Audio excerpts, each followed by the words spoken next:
Hello everyone, ఇలాంటి videos ముందుగా కావాలి అనుకుంటే వెంటనే మా ఛానల్ని సబ్స్క్రైబ్ చేసుకోండి. అప్కమింగ్ రివ్యూలోకి వెళ్ళిపోదాం. ఎపిసోడ్ స్టార్ట్ అవ్వంగానే రిషి స్పృహ లేని వసుధారాని ప్రేమగా చూస్తూ జరిగిన సంఘటనంతా గుర్తు చేసుకుంటూ ఉంటారు. ఇంతలో మరోసారి తన మరదలు సరోజ వస్తుంది. బావా, ఏం చేస్తున్నావు? ఆ పిల్ల వైపు అంత ప్రేమగా చూస్తున్నావేంటి బావా అని అంటుంది. అయ్యో, నేను అలా చూడలేదు అని అంటారు రిషి. బావా, ఎన్నో రోజుల నుండి మన ఇద్దరం కలిసే ఉన్నాము. నా వైపు ఎప్పుడూ అంత ప్రేమగా చూడలేదు. అందుకే నాకు అలా అనిపించింది. కానీ తను అంత మంచి పిల్ల కానట్టు అనిపిస్తుంది బావా అనగానే, అదేం లేదు, చూడు ఆ ముఖం చూడు, ఎంత స్వచ్ఛంగా అమాయకంగా ఉందో. తను తప్పుడు అమ్మాయి కాదు, తను చాలా మంచి అమ్మాయిలా కనిపిస్తుంది అని అంటారు రిషి. అవునా, అలా అయితే ముక్కు ముఖం తెలియని వారిని రిషి సార్ అని కౌగిలించుకుంటారా? నేనెప్పుడైనా నిన్ను కౌగిలించుకున్నానా అని అంటుంది సరోజ. అంటే తను ఇప్పుడు ఏ పరిస్థితిలో ఉందో మనకు తెలియదు కదా. తలకి బలమైన గాయం తగిలింది, దానివల్ల తనకి తన వాళ్ళు ఎవరు అన్నది తెలియటం లేదేమో. నన్ను వాళ్ళ రిషి సార్లో చూసుకుంటుందేమో అని అంటారు రిషి. బాగా కవర్ చేస్తావు బావా, తనకి మెలకు వచ్చేలా ఉంది, అందుకే నువ్వు బయటికి వెళ్ళు అని అంటుంది. ఎందుకు? మెలకు వస్తే మంచిదే కదా. ఏంటి మంచిది? మళ్ళీ నిన్ను రిషి సార్ అని కౌగిలించుకుంటుంది. నీకిష్టమేనా అనగానే, అది కాదు, ఈసారి తను చక్కగా తన వాళ్ళ గురించి చెప్తుందేమో కదా అని అంటారు. అదేం కాదు, ముందు నువ్వు బయటికి వెళ్ళు బావా అని చెప్పి ఇక సరోజ ఎదురుగా కూర్చుని ఉంటుంది వసుధార వైపు. వసుధార మెల్లమెల్లగా కళ్ళు తెరుస్తుంది. ఈ అమ్మాయి నా కొంప ముంచేలా ఉంది. త్వరగా తనకి ఈ దెబ్బ తగ్గిపోతే చక్కగా బావా వాళ్ళ ఇంటి దగ్గర డ్రాప్ చేస్తాడు అని మనసులో అనుకుంటుంది సరోజ. ఇంతలో వసుధార కళ్ళు తెరుస్తుంది, చుట్టూ చూస్తుంది. రిషి సార్ ఏది అని అంటుంది. రిషి సారా? ఎందుకు అని అడుగుతుంది సరోజ. ఎందుకేంటి? నా రిషి సార్ నాకు కావాలి. రిషి సార్ ఎక్కడున్నారు సార్ అని అంటూ ఉంటుంది వసుధార.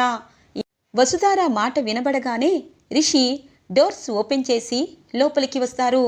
మేడం గారు, నేను ఇక్కడే ఉన్నాను అని చెప్పి అంటారు. రిషి సార్, మీరు ఎక్కడికి వెళ్ళొద్దు, ఇక్కడే ఉండండి. మిమ్మల్ని విడిచి ఒక్క క్షణం కూడా నేను ఉండలేను అని అంటుంది వసుధార. మేడం గారు, మీరు వచ్చినప్పటి నుండి ఏమీ తినలేదు, అందుకే మీకు పదే పదే కళ్ళు తిరుగుతున్నాయి. అందుకే టిఫిన్ చేసి ట్యాబ్లెట్లు వేసుకోండి అని అంటారు రిషి. రిషి సార్, మీరు ఉండగా నాకేమీ కాదు, మీరు నా పక్కనే ఉండండి అని అంటుంది వసుధార. ఇంతలో సరోజ, ఏంటి ఈ అమ్మాయి పరిస్థితి నాకేమీ అర్థం కావట్లేదు బావా. నాన్నమ్మ, టిఫిన్ రెడీ అయ్యిందా అని అంటారు రిషి. అయ్యింది రంగా అని చెప్పి వాళ్ళ నాయనమ్మ ఇడ్లీలు అలాగే పాలు తీసుకుని వస్తుంది. మేడం గారు, మీకు ఓపిక ఉంటే ఈ డ్రెస్ని చేంజ్ చేసుకోండి, మీరు ఎక్కడికి వెళ్ళరు కదా అని అంటుంది. ఎక్కడికి వెళ్ళను, బయటే ఉంటాను అని అంటారు రిషి. సరే అని చెప్పి ఇక వసుధార సరోజ తీసుకువచ్చిన డ్రెస్ని చూస్తుంది. రిషి సార్, ఇది పంజాబీ డ్రెస్, నేను ఈ మధ్య శారీసే కడుతున్నాను అని అంటుంది వసుధార. అయ్యో, నాకు చీరలు లేవు, డ్రెస్లే ఉన్నాయి. ఇవి కూడా మా నాన్న వద్దు అంటే నీకు తీసుకుని ఇచ్చాను. వద్దంటే చెప్పు, తీసుకుని వెళ్ళిపోతాను అని అంటుంది సరోజ. ఏ సరోజ, నువ్వాగు. అయ్యో మేడం గారు, ఈ ఇంట్లో శారీస్ అనేవి లేవు. మా నానమ్మ గారి పాత చీరలున్నాయి, అవి మీకు నప్పవు. మీకు డ్రెస్సులు సూపర్గా ఉంటాయి, వేసుకోండి అని అంటారు. ఇదేంటి బావా ఇంత మెచ్చుకొని ఇంత పొగుడుతున్నాడు? సరే సార్, మీకు ఇష్టమైతే ఈ పంజాబీ డ్రెస్నే వేసుకుంటాను అని చెప్పి ఇక అక్కడే ఉన్న వాష్రూమ్కి వెళ్తుంది వసుధార. రిషి టెన్షన్ పెడుతూ ఉంటారు. ఏంటి బావా, ఎందుకు టెన్షన్ పడుతున్నావు? తనంటే దెబ్బ తగిలింది కాబట్టి నిన్ను రిషి సార్ అని పిలుస్తుంది. నువ్వు కూడా తనని ప్రేమగా చూడటమే కాదు, టెన్షన్ పడుతున్నావు. బాత్రూంలో ఏమీ జారి పడదలే, నేను చూస్తూ ఉంటాను, నువ్వు టెన్షన్ పడకు అని అంటుంది ఇక సరోజ. ఏ సరోజ, నువ్వు రా బయటికి అని అంటుంది వాళ్ళ నాయనమ్మ. ఏంటమ్మమ్మా, నువ్వు ఇంటికి వచ్చి చాలాసేపు అయింది, మీ ఇంటికి వెళ్ళటం లేదు. మీ నాన్న మీ అమ్మ మా ఇంటి మీదకి తగాదుకు వస్తారు. ఇక అల్లుడితో ప్రతిరోజు నేను తగాద పడలేను అని అంటుంది వాళ్ళ నాయనమ్మ. అంటే మా నాన్న దుర్మార్గుడా అని అంటుంది. ఏమో నాకు తెలియదు కానీ ఆ అమ్మాయి తన వాళ్ళని గుర్తు చేసుకొని మన రంగాకి చెప్తే వాళ్ళ ఇంటి దగ్గర దింపి మరీ వస్తాడు. నువ్వేమీ కంగారు పడద్దే, నువ్వు వెళ్ళు త్వరగా అని అంటుంది. నాన్నమ్మ నేను వెళ్ళను అని చెప్పి అంటుంది సరోజ. అయితే ఇక్కడే ఉండి రంగాని ఆ అమ్మాయిని చూస్తూ ఉండు అని చెప్పి వాళ్ళ నాయనమ్మ వెళ్ళిపోతుంది. ఈ లోపల ఇక వసుధార ఫ్రెష్ అయి బయటికి వస్తుంది. వసుధారని చూడగానే చాలా హ్యాపీగా ఫీల్ అవుతారు రిషి. నిజంగానే ఈ అమ్మాయి చాలా అందంగా ఉంది, కానీ తన లెవలేంటి నా లెవలేంటి అని చెప్పి మనసులో అనుకుంటారు. మేడం గారు, మీ తలకి గాయమైంది కాబట్టి అది ఫస్ట్ ఎయిడ్ చేస్తాను, దానికంటే ముందు మీరు టిఫిన్ తినాలి అనగానే, రిషి సార్ టిఫిన్ మీరు తినిపిస్తే ఈ మొత్తం టిఫిన్ తినేస్తాను, టాబ్లెట్లు వేసుకుంటాను అని చెప్పి అంటుంది. సరే మేడం అని చెప్పి ఇక అక్కడే ఉన్న వాళ్ళ నాయనమ్మని సరోజని చూస్తూ ఉంటారు. చూడు రంగా, తను దెబ్బలు తగిలి తను ఏంటి అన్నది తనకు తెలీదు, పద్దపద్దాక తను స్పృహ కోల్పోతుంది. నువ్వే దగ్గరుండి ఆ టిఫిన్ తినిపించి టాబ్లెట్లు వేయి, నువ్వు రావే అని చెప్పి తన్ని తీసుకు వెళ్ళిపోతుంది వాళ్ళ నాయనమ్మ. రిషి తనని ప్రేమగా టిఫిన్ తినిపిస్తారు, అలాగే టాబ్లెట్లు వేస్తారు. తనకున్న కట్టుని కూడా మార్చి కడుతూ ఉంటారు. రిషి సార్, నా మీద మీకు ఎంత ప్రేమ ఉంది అన్నది చెప్పాల్సిన పని లేదు, కానీ మీరెందుకు సార్ నన్ను వసుధార అని కూడా గుర్తుపట్టనట్టు ఉంటున్నారు? ఏం జరిగింది? ఇంతకీ వీళ్ళంతా ఎవరు అని చెప్పి అనుకుంటూనే ఏదైతే నా రిషి సార్ని చేరుకున్నాను, అది చాలు అని చెప్పి మనసులో అనుకుంటుంది వసుధార. ఇక రిషి, మేడం గారు, మీ తరపు వాళ్ళు ఎవరైనా గుర్తు ఉంటే చెప్పండి, మీ ఇంటి అడ్రస్సు గుర్తుంటే చెప్పండి అని అంటారు. రిషి సార్, మా ఇంటి అడ్రస్సు మీ ఇంటి అడ్రస్సు ఒకటే కదా సార్, నన్ను ప్రత్యేకంగా ఎందుకు అడుగుతున్నారు? మేడం గారు, అది కాదు, ఆ రౌడీలు మిమ్మల్ని చంపాలనుకున్నారు కదా, మరి ఎందుకంటారు అని అంటారు. అయ్యో రిషి సార్, మీరు వెళ్ళిపోయాక ఎన్ని జరిగాయో మీకు తెలీదు, కానీ మీ ఆశయాన్ని నేను నిలబెట్టకుండా ఎలా ఉంటాను చెప్పండి? మన కాలేజీని వదిలి వస్తూ ఉంటే నా ప్రాణం పోయినంత పనయింది, కానీ మను అనేవారు మన మామయ్య కొడుకే. తనని నేను డిబిఎస్టి కాలేజ్ ఎంటీగా ఉండమని లెటర్ రాసి మరీ వచ్చాను, మీరేమీ భయపడద్దు అని అంటుంది వసుధార. ఇదేంటి ఈ మేడం ఏదేదో అంటున్నారు? నేను లేకపోయినా కాలేజీని నడిపారా? మేడం గారికి తలకి బలమైన గాయమైంది కదా, దానివల్లే ఇలా మాట్లాడుతున్నారు. ఇక నేను పెద్ద హాస్పిటల్కి తీసుకువెళ్ళి అన్ని స్కానింగ్లు పూర్తి చేయాలి, అప్పుడే పాపం ఆవిడ ఏంటి అన్నది తెలుస్తుంది. ఇప్పుడు తన్ని ఇబ్బంది పెట్టి మళ్ళీ స్పృహ కోల్పోయేటట్టు చేయకూడదు. మేడం గారు, మళ్ళీ మాట్లాడుకుందాము. రిషి సార్, ఎక్కడికి వెళ్ళొద్దు అని అంటుంది. అయ్యో ఇక్కడే ఉంటాను మేడం అని అంటారు రిషి. ఇది ఇలా ఉండగా మనో ఇంటికి వస్తారు. ఏంటి నాన్న, ఏమైంది అని అడుగుతుంది అనుపమ. ఇక మహేంద్ర సార్ దగ్గరికి వస్తారు. సార్, ఒక్కసారి ఈ లెటర్ చూడండి అని అంటారు మను. లెటర్ చూస్తారు. ఇదేంటి మను, ఈ లెటర్ వసుధార రాసిందని ఎవరైనా చెప్పారా అని అంటారు. అవును, వసుధార రాసినట్టే ఇగో ఇక్కడ క్లియర్గా మెన్షన్ కూడా చేశారు అని అంటారు. ఇక లెటర్ చదివి ఒక్కసారిగా షాక్ అవుతుంది అనుపమ. మను వాళ్ళ నాన్న చనిపోయారని ఎవరో రాశారు, నిజంగా ఏం జరిగిందో మనకు తెలీదు అని అంటారు. ఇక మహేంద్ర, చూడండి సార్, ఇది ఎవరో ఫేక్గా రాసి వసుధార వెళ్ళిపోయినప్పుడు తనే రాసినట్టు అనుకోవాలని ఇలా చేస్తున్నారు అని అంటారు మను. అవును, అది రాసింది ఖచ్చితంగా ఆ శైలేంద్రగాడే అయ్యుంటుంది మేడం, ఖచ్చితంగా లెటర్ రాసి వెళ్ళే ఉంటారు. తరువాత ఆ లెటర్ని మార్చి ఇలా శైలేంద్ర రాసి కావాలనే నా రూమ్ ముందు, అంటే నా క్యాబిన్ ముందు పడేసి వెళ్ళిపోయి ఉంటారు. ఇదే నిజం అని అంటారు. ఇక మను, అవును మను, ఇదే నిజం. వసుధార రిషి లేకపోవడం నిన్ను ఎండీగా ఎక్కడ నియమిస్తామేమోనని ముందుగానే వసుధార లెటర్ రాసినట్టు ఇలా క్లియర్ చేశాడు అని చెప్పి అంటారు. సరే మహేంద్ర, కానీ ఇప్పుడు ఇలా అబద్ధం ఆడి ఇప్పుడు తను ఎండీగా అవ్వాలనుకుంటాడు కదా, దానికి పరిష్కారం ఏంటి అని అంటుంది అనుపమ. పరిష్కారం ఖచ్చితంగా ఉంటుంది మేడం, మీరేమీ కంగారు పడద్దు అని అంటారు మను. ఇది ఇలా ఉండగా సరోజ తన ఇంటికి వస్తుంది. సరోజ ఇంటిని మనకి చూపిస్తూ ఉంటారు. రిషికి మరదలైన సరోజ ఏకైక కూతురు. తను ఆ ఏరియా మొత్తానికి పెద్ద రౌడీగా ఉన్న వాళ్ళ నాన్న అందరికీ సెటిల్ చేస్తూ చాలా డబ్బుని సంపాదిస్తారు. అలాగే వాళ్ళ అమ్మా నాన్నని మనకి చూపిస్తూ ఉంటారు. ఇక సరోజ భయం భయంగా లోపలికి వస్తుంది. ఆగమ్మి, ఎక్కడికి పోయిండావు అని అంటుంది వాళ్ళ అమ్మగారు. అవును, పొద్దున వెళ్ళావు, ఇప్పటిదాకా ఇంటికి రాలేదు. ఎప్పుడు వాళ్ళింటికి వెళ్ళొద్దని చెప్పుండాను కదా. వాళ్లకు కూటికి గతి లేని వాళ్ళు, పైగా ఊరందరికీ మేపాలని వాళ్ళకొచ్చిన డబ్బుని ఇదిగో ఇలా అందర్నీ సత్రాల్లో ఉంచినట్టు ఉంచి పెంచుతూ ఉంటారు. అలాంటి కొంపకి ఎందుకు వెళ్తున్నావు అనగానే, అమ్మా ఆగు, అమ్మా ఆపుతావా, అది నీ పుట్టిల్లు, పుట్టింటిని ఇంత అగౌరవంగా మాట్లాడుతున్నావేంటి అని అంటుంది సరోజ వాళ్ళమ్మని. అది నా పుట్టిల్లే, కానీ వాళ్ళు మాత్రం మంచికే ఎక్కువగా ఓట్లు వేస్తూ ఉంటారు. మంచితనం దేనికి పనికిరాదు కదే, ఇంత తిండి కూడా పెడుతుందా. ఎవరెవరో అనాథలందరినీ తీసుకొచ్చి ఇంట్లో సొంత వారిగా చూసుకుంటూ ఉంటారు. ఇదిగో వీళ్ళ దయ వల్ల మా అన్నయ్య పైకి పోయాడు. మా వదిన కూడా చచ్చే శవంలా తన ఇంటికి వెళ్ళిపోయింది. ఇప్పుడు మా అమ్మ ఒక్కదే ఉంది, తనకు తోడుగా ఆ రంగగాడు ఉన్నాడు అని చెప్పి అంటుంది వాళ్ళమ్మ. అయ్యో ఆగు అమ్మ సరోజ, ఎందుకు పదే పదే అమ్మకి ఇష్టం లేకుండా ఆ ఇంటికి వెళ్తున్నావు? తెలుసు కదా నాన్న, బావంటే నాకు చాలా ఇష్టం, బావకి నేనన్నా ఇష్టమే అనగానే, ఆపుతావా, వాడికి ఇష్టం ఉంటే ఎవరికి కావాలి, ఇష్టం లేకపోతే ఎవరికి కావాలి?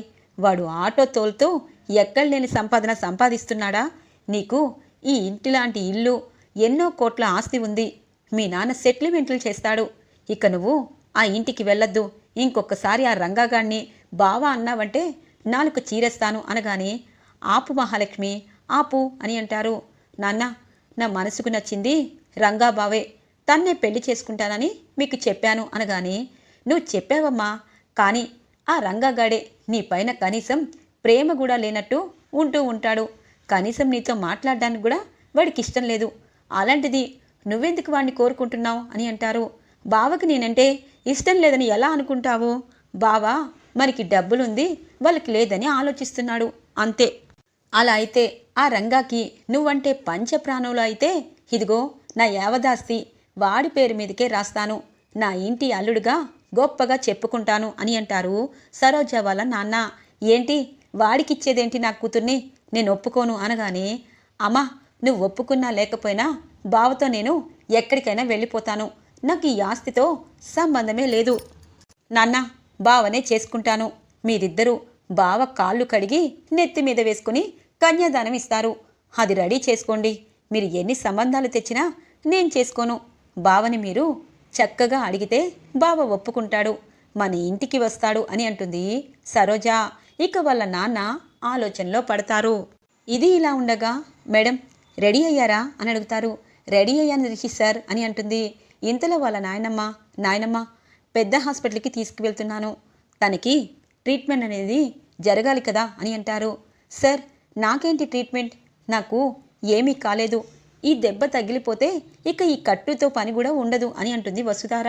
సరే మేడం, ఏదైనా దెబ్బ తగిలితే స్కానింగ్లు చేయాలని మీలాంటి పెద్దవారే అంటూ ఉంటారు, అందుకే పెద్ద హాస్పిటల్లో అన్ని స్కానింగ్స్ తీయాలనుకుంటున్నాను, పదండి మేడం అని అంటారు.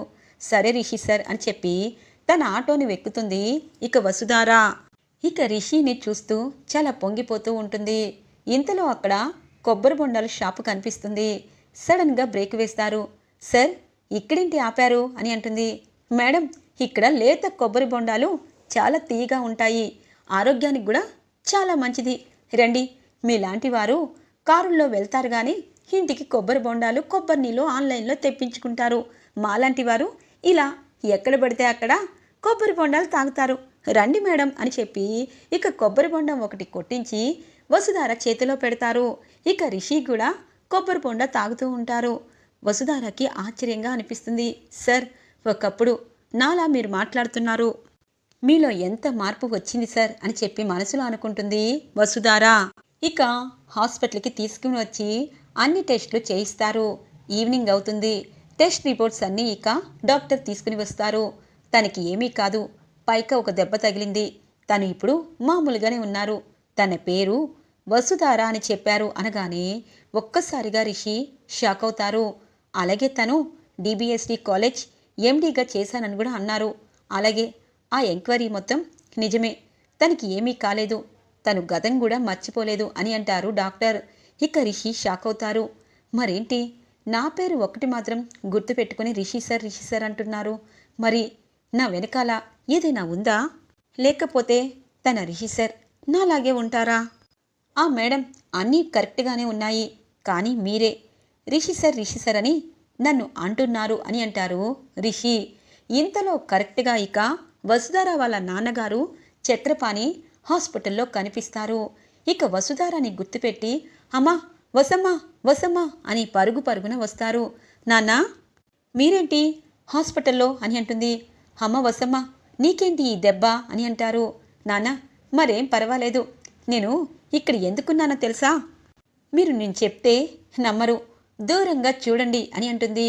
ఇక చక్రపాణి దూరంగా చూస్తారు. నమ్మలేనట్టు ఇక అలాగే చూస్తూ ఉండిపోతారు. అమ్మా, అల్లుడు గారు అనగానే అవును నాన్న, అల్లుడు గారితో పాటే వచ్చాను, రిషి సార్ నన్ను కాపాడారు తెలుసా? మీరందరూ ఇంతవరకు నమ్మకం లేకపోయినా నా రిషి సార్ బ్రతికే ఉన్నారని నేను చెప్పాను కదా, నా రిషి సారే నన్ను కాపాడారు, ఇప్పుడు హాస్పిటల్కి తీసుకుని వచ్చారు. ఇక నాకేమీ అవసరం లేదు నాన్న, నా రిషి సార్ నన్ను చేరుకున్నారు అని అంటుంది. అవునమ్మా అవును, అల్లుడు గారిని చూస్తూ ఉంటే నా కళ్ళల్లో ఆనంద బాష్పాలు వస్తున్నాయి, నా కళ్ళ ముందే తన్ని కొట్టి తీసుకుని వెళ్ళిపోయారు, అలాంటి అల్లుడు గారు మళ్ళీ మనల్ని చేరుకున్నారు అని చెప్పి అంటారు చక్రపాణి. ఇంతలో రిషి నడుచుకుంటూ వస్తూ మేడం గారు, మీ రిపోర్ట్స్ అన్నీ పర్ఫెక్ట్గా ఉన్నాయని డాక్టర్ చెప్తున్నారు మరి అనగానే పక్కనే అల్లుడు గారు అని అంటారు చక్రపాణి. ఇదేంటి ఇలా పిలుస్తున్నారు? రిషి సార్, మా నాన్నమ్మ హాస్పిటల్కి వచ్చారు, అనుకోకుండా వచ్చారు, మిమ్మల్ని చూసి నాన్న సంతోషపడుతున్నారు. రిషి సార్, ఈ మేడం గారి వల్ల నాన్న, అంటే ఈ మేడం గారి అడ్రస్సు దొరికినట్టే, ఇప్పుడు నేను జాగ్రత్తగా మాటలు మాట్లాడాలి, లేకపోతే స్పృహ కోల్పోతుంది అని చెప్పి మీ నాన్నగారా, నమస్తే అనగానే అల్లుడు గారు, మిమ్మల్ని చూస్తూ ఉంటే నా నోటి మాట రావటం లేదు, మీరు మళ్ళీ మా వసమ్మని చేరుకున్నారు, రండి మా ఇంటికి వెళ్దాము అనగానే వెళ్దాము అని అంటారు రిషి. సార్ వెళ్దాము అని చెప్పి ముగ్గురు ఆటోలో వెళ్తూ ఉంటారు. ఇదేంటి, తనకంటే వెనకాల దెబ్బ తగిలింది, మరి ఈ పెద్దాయనికి ఏమయ్యింది, అల్లుడు గారు అంటున్నారు. ఏదైతే తన వాళ్ళు తన నాన్న తన్ని చేరుకున్నారు, తనకి జాగ్రత్తగా అప్పగించాలి, తన రిపోర్ట్స్ అన్నీ పర్ఫెక్ట్గా ఉన్నాయి, ఇక నా బాధ్యత తీరిపోయింది అని చెప్పి మనసులో అనుకుంటూ ఇక చక్రపాణి ఇంటికి చేరుకుంటారు రిషి, వసుధార, అలాగే ఇక చక్రపాణి. ఇక రెండల్లుడు గారు రండి అని చెప్పి తాళం తీసి లోపలికి రమ్మంటారు. వెళ్ళి ఒక కాఫీనో టీనో తాగి ఇంటికి వెళ్ళిపోతాను అని అనుకుంటారు రిషి. ఇక రిషి వసుధార లోపలికి అడుగు పెడతారు. ఇల్లంతా చూస్తూ ఉంటారు. రిషి సార్, మా అమ్మ మన ప్రేమ దూరం అయ్యిందని తను మనకి దూరం అయ్యింది, మా నాన్న తన జ్ఞాపకాలతోనే నన్ను చూసుకుంటున్నారు.